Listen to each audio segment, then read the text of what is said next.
कहरी जब मारेला भातार खाके लहरी रे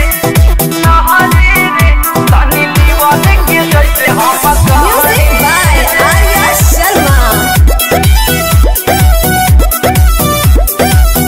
जब मारेला भातार खाके लहरी रे सनी लीवन के जैसे हम कहरी रे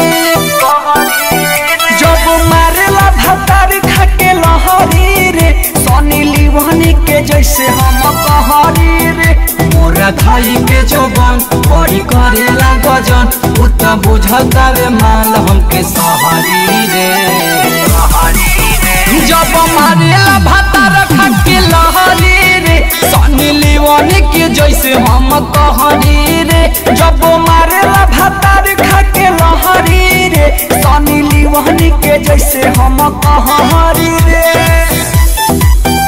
सनी लीवन के जैसे हम कहरी रे जब मारेला भातार खाके लहरी रे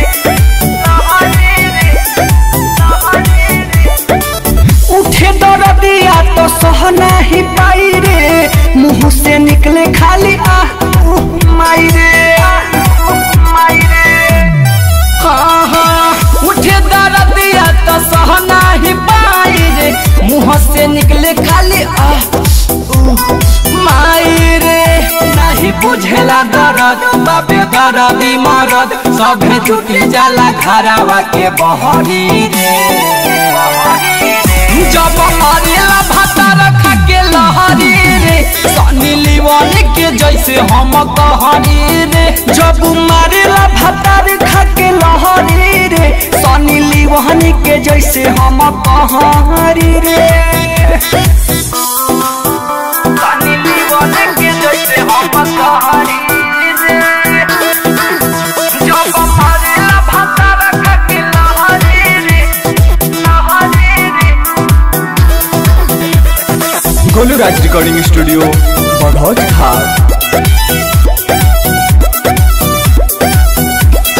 रातों भर में सातों बेर करेला प्यार रे श्री राम रसिया बिट्टू शर्मा भातार रे सखी रात भर में सातों बेर करेला प्यार रे यादव विकास बिट्टू शर्मा भातार रे बनी हुराई कबू टंगरी उठाई गोलूरी पन डाल देला गहरी रे